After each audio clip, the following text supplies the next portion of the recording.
Time now for Back Pages tonight here on Sky Sports News, bringing you a first look at the sports stories in the morning's newspapers. Joining us at the Mail's Craig Hope and Martin Hardy from the Times. So welcome to you both. Let's quickly run through the headlines as they reach us all the time after a bumper night of football, but it's away from the pitch. United Xavi talks is the headline in the Mail. Barca legend in frame if Ten Hag is sacked. The spitting shame of banned Forest owner.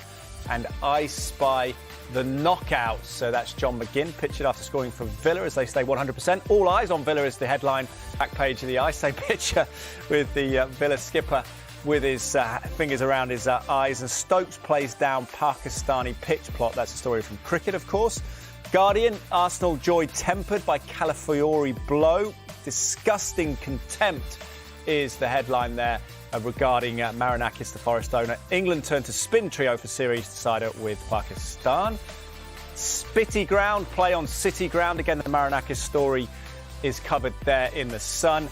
Top McGinns and Art Knox. That is Gabriel Martinelli there for Arsenal. But the Calafiori story as well. So wins for Aston Villa and Arsenal in the Champions League, but Craig, have to come to you with your paper story, exclusive by your colleague Chris Wheeler. United Xavi talks, Barca legend in frame if Ten Hag is sacked. Craig, what do you understand from this is happening between Manchester United and Xavi? Yeah, well, just to fill you in on the details of the story, Chris, my colleague, is reporting that a United delegation have been over in Spain and Barcelona a couple of times in recent months, and that contact has been made with Xavi Hernandez. Now, the most recent visit was last Thursday. Manchester United's response to that is that a number of high-profile meetings have been taking place over there anyway, because that's where Sir Jim Radcliffe is. But nonetheless, the story certainly hasn't been denied, and I do think that Manchester United, given how things have played out on the pitch this season, it definitely looks as if they're getting the ducks in a row, so to speak. I mean, for me, it looked like they were getting the ducks in a row in the summer when Ruud van Nistelrooy came in as the assistant manager there. And I think we'd fully expect at some point Ruud van Nistelrooy to be caretaker boss. But would Xavi Hernandez, beyond that, be their pick? Well, he did a decent enough job at Barcelona during testing times as well. Remember, it wasn't an easy period for the club. He won the title 2 seasons ago. He's on the record saying he doesn't want to manage in Spain again. So he's obviously got that ambition to come to the Premier League. Is he the man for United? Well, only time will tell in that regard. But I certainly think if you look at Ten Hag and all of the noises around it, and I know on the record Manchester United are saying that he remains their man, but you've just got to look at the situation then. Look what's played out on the pitch this season to believe that surely he will not see out the season. Yeah, Craig, you mentioned flying out to Barcelona, the United delegation. I know Chris Wheeler in his piece here clarifies that to an extent and says that that was partly because Sir Jim Ratcliffe's been based there for the Team America's Cup with Ineos Britannia, the sailing event. From what you've read from this, how close do you think Xavi would be to being the Manchester United manager, or perhaps has it gone away again after the win at the weekend? Well, no, it always depends on future results, doesn't it? Look, Manchester United hadn't won in 5 before Saturday. I think if they hadn't beaten Brentford, then, the calls for him to go. You can't go 6 without a victory as Manchester United manager. You look at the fixtures they've got coming up, and arguably, beyond the Chelsea game, they've got a favourable run there. But this Manchester United team and this Manchester United manager, what equals favourable? If anything, the games against the lesser sides are more tricky because you would have no confidence in them getting the results that perhaps should do. So, no, it'll come around again, Teddy. It'll become a much more pressing matter when results don't go the way they should, which I believe, is probably just around the corner. And to go back to that phrase I used, it just feels as if they're getting their ducks in the row for what I believe is the inevitable and will be a change of manager. Martin, what's your take on it? Any sympathy for Erik Ten Hag that this is playing out in public seemingly once again after what happened in the summer? We saw a very discreet recruitment process by England, didn't we, in contrast? What do you think about the Manchester United manager and how he must feel about all this and how he's been treated? I would have more sympathy if he hadn't spent £600 million on players in his tenure at Old Trafford, and if by now, which we should, if there was a definitive style of play, if we could see the progress, the development, if there was consistency of results, if it wasn't so up and down, if they didn't lose so many games, Yeah, there'll be greater sympathy there then, but he doesn't command, he doesn't look like the Manchester United manager. And as Craig said there, Man United seemed to be doing this in the summer and backed off basically on the result of an FA Cup final win against a very tired Manchester City. And perhaps because of that, they lose out on a manager to England. And if you are running a successful business, you do want to know who's coming next. I think myself and Craig would be very surprised if Erik Ten Hag's there at the end of the season. So you have to have some people potentially lined up, and Xavi is available. He has a record of doing well in Barcelona in a difficult period. As to whether this is a too big a jump, I would say perhaps, having managed in Qatar and only done a couple of years in Barcelona, he may not have the depth of experience that Manchester United, this huge club, desires and needs. And we'll see where they do look, whether Ruud van Nistelrooy ends up in a short-term position there. But I'm sure we're going to talk about Aston Villa in the rest of the programme. And there's a manager there, Unai Emery, who's won 4 European competitions, just seems to have absolutely completely altered the players inside Villa Park, the mood at the club. He's a manager that's won the Europa League. This is him in the Champions League. Nobody 2.5 years ago said Aston Villa would be anywhere near this level, and he's done it. Very unassuming, makes all the players they've got better. I would say if I was in charge of Man United, why aren't we looking at Villa Park and knocking on their door for their manager should Erik Ten Hag leave? Yeah, would he be attracted to that or not? Which is the most attractive job at the moment? It's a bit of a debate, that one, isn't it? Let's go to The Guardian, talk about Unai Emery's former team, Arsenal, before we get to Villa's great night. Arsenal joy tempered by Calafiori blow. Arsenal won, Shakhtar Donetsk 0. Gabriel Martinelli and Gabriel Magalhaes celebrate Dimitro Riznek's own goal last night. What was more concerning, Craig, do you think? Is it the injuries or is it Arsenal's form and fluidity at the moment from what you've seen? Well, the injuries, of course, but I think you look beyond that and it seemed like Arsenal should have a squad deep enough to deal with that. I think the bigger concern will be the performance in this game against Shakhtar tonight. I only watched the closing stages, but by all accounts before that, it wasn't very convincing. They've needed David Raya to make 2 big saves in the final moments. Then it felt as if they were hanging on to a degree. Now, I think ultimately the important thing for Arsenal tonight was on the back of the result of the weekend. And, we talk about this crisis carousel of clubs. And listen, Arsenal are many, many months and many, many matches from rejoining that carousel. But nonetheless, after a bad result at the weekend and the red card and all the fallout of that night, you don't want to have another defeat going into what is an absolutely huge game at the weekend against Liverpool. So to that end, they've got the result they needed, but at the same time, it's been another sticky performance that wasn't necessarily convincing. As I said there, they've needed a goalkeeper to make a couple of big saves to preserve that 1-0 scoreline. And also they've lost an important player as well. So a little bit of a bruising night, even if they have avoided the result they didn't want. Absolutely, yep. Arsenal 7 points from 9. But what about Aston Villa? 100%. And the eye has all eyes on Villa as the back page there. McGinn and Co go top of the table of beating Bologna. You mentioned it there, Martin. How impressive is this, what Villa are doing at the moment? Well, they haven't even conceded a goal yet. And everybody was ready to see whether they could make this leap up.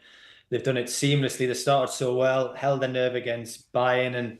And, tonight there was only ever one winner. The squad now has depth. The interesting part of what happens now for Aston Villa may be the relationship between Ollie Watkins and Unai Emery, because John Duran's knocking on that door fairly forcibly. And he got the starting role tonight and scores and does well again. So Unai Emery's going to have to choose, moving forward about how many opportunities does he give Duran and how much does that annoy Ollie Watkins, who has had the shirt himself for the time being. But they're so impressive in what they do.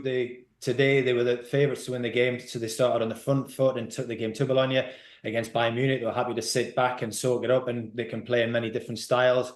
The team seems pretty unruffable, and with Emery at the helm, as I've just said, there 3 Europa League wins with Sevilla and 1 with Villarreal. You've got a manager that's decorated, knows what he's doing. It's just that will that squad be big enough with the amount of games that's going to come their way? We will see. So far, they're doing it great. There's real raw emotion inside Villa Park at kick-off on these nights because they've waited so long. And that's what brings the magic of the Champions League alive. you just look, I know Craig was fairly unhappy about this the last time we were on, but you look at the size of the Champions League table now, and it's ridiculous. It takes about 3 different television pages to get it all on. They're at the top. They're probably already into the second phase of like the Europa League. They've already done that. Now can they hold the nerve and get into that top 8 place and guarantee themselves a Champions League place? But it's just so refreshing to see another team inside the Champions League doing so well, and that kind of that newness and the energy that the crowd brings is really good for the competition.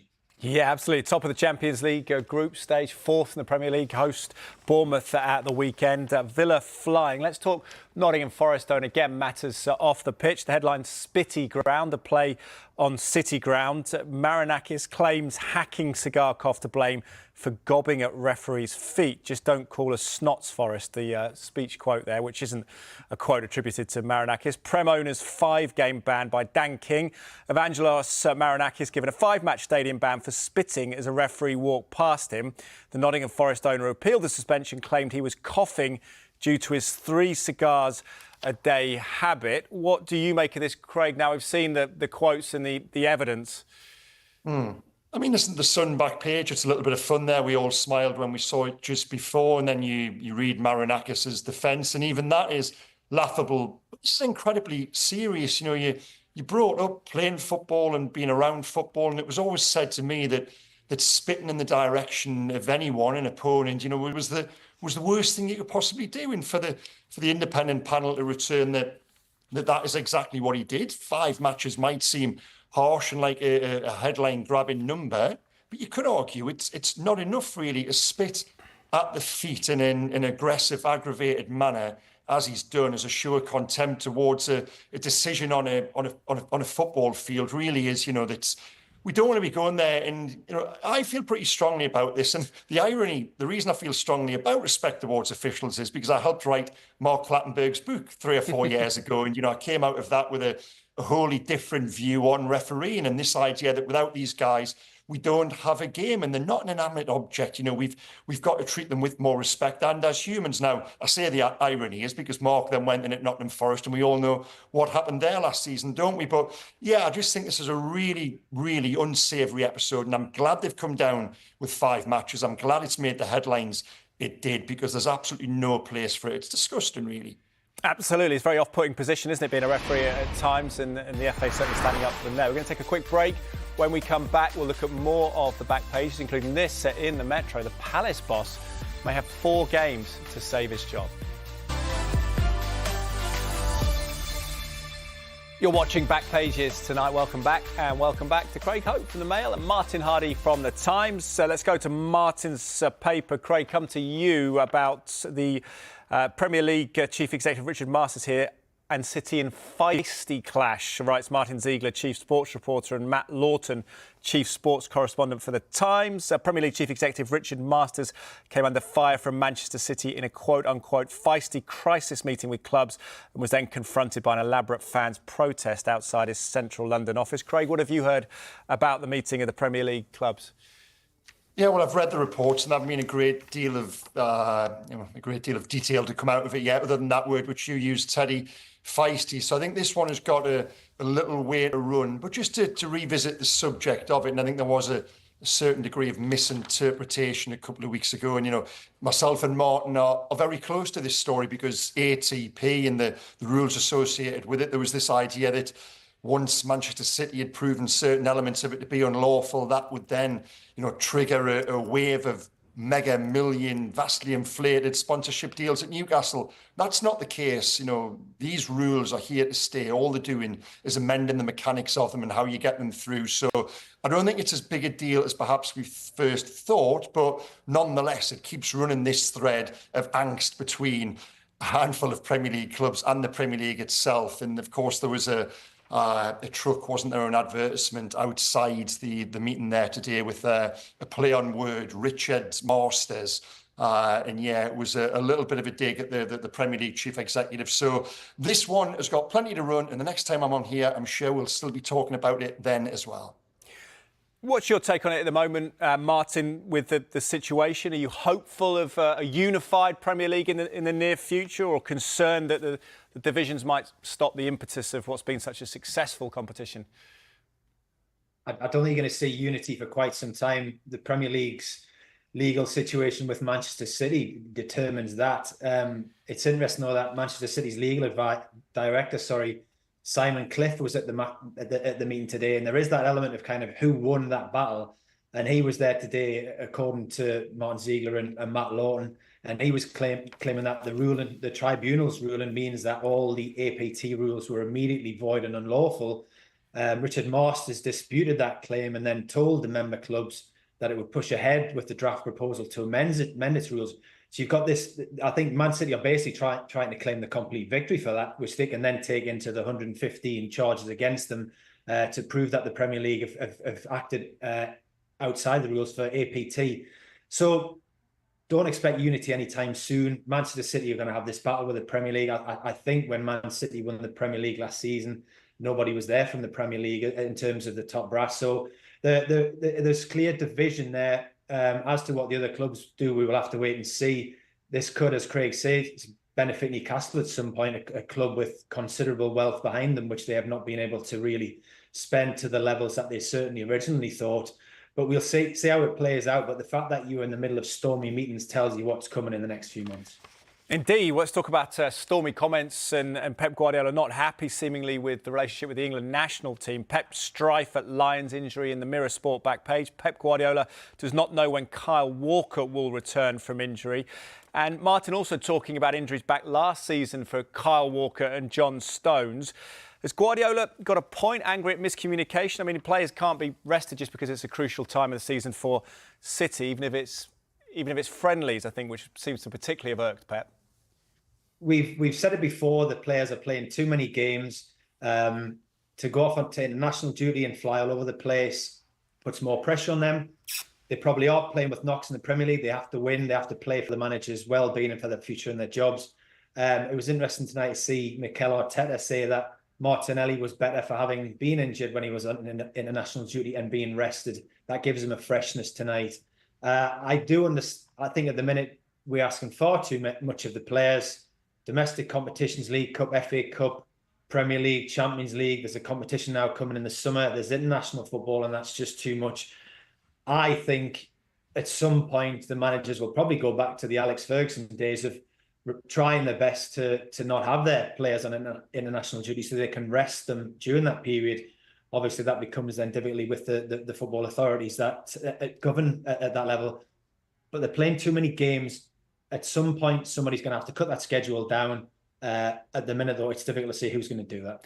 But Craig, for many players as well, the highest honour in the game, one of the biggest aspirations as kids is to play for their countries. What's your read on this situation? Does it come down to communication? Guardiola saying that there's no phone calls now between the countries and the clubs. Just to touch on the point you made there, Teddy, about that being the biggest honour. I was away with England recently covering the Greece game, and then I was out in Finland as well. And you can tell that players aren't going at 100%. They're not going at full throttle. Sorry, they are keeping something back, and that is because I think the priority does lie at club level, and they're invariably probably going away with that message in their ear from the domestic manager. Sir Alex Ferguson always used to do it, and I was at that game out in Finland, and funny enough, Kyle Walker was one of those players, and he didn't have a good night that night at all. And actually, we came away from it saying, "Is this just the end of Kyle Walker?" You never see him done for pace, and the Finnish left winger went by him at one point. Now it since transpires that he probably did have an issue there. It looks like it's a knee problem, and he now is out for an unspecified amount of time. So, this was always there, club versus country, but because of the increase in the number of games, that argument is only going to intensify. And as Martin said, the number of pullouts is only going to increase as well. Yep, difficult debate as well. We'll see how it unravels between the clubs and the countries. Talking on the club front, let's talk about Crystal Palace. Very difficult start to the season. Worst start since the 92-93 inaugural Premier League season. Belief the key for grounded Eagles. Glasner searched for goals, but Palace boss may have 4 games to save his job. This in the inside pages of the Metro. Martin, he can't have been a great manager last season and a bad one this. What do you think? How secure or not is Glasner? the truth is probably somewhere in the middle. But they weren't very good against Nottingham Forest last night. They're not creating a great deal. All that momentum that he built up last season, it disappears very quickly in the Premier League. I look at clubs like Wolves and Crystal Palace, and we talk so much about recruitment and this desire to find players, polish them up and sell them on. And at some point, it really starts to bite back at teams. They lose the centre-half in the summer. They nearly lose Mark Gay to Newcastle as well. They lose Michael Olise. And the team struggles for that. They are two very, very Joachim Andersen and Olise are just two vital players to take out of that team, and keep hoping that somebody else is going to take their place and they're going to kick on again.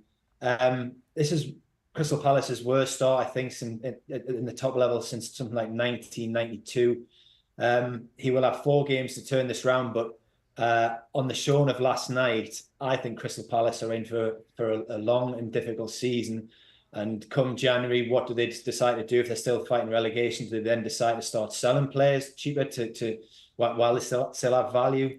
We'll have to wait and see. But it's a real test for Glasner so early in his career. Yes, there are small details, but that goes against all the teams at the bottom. His goalkeeper should have saved the shot last night.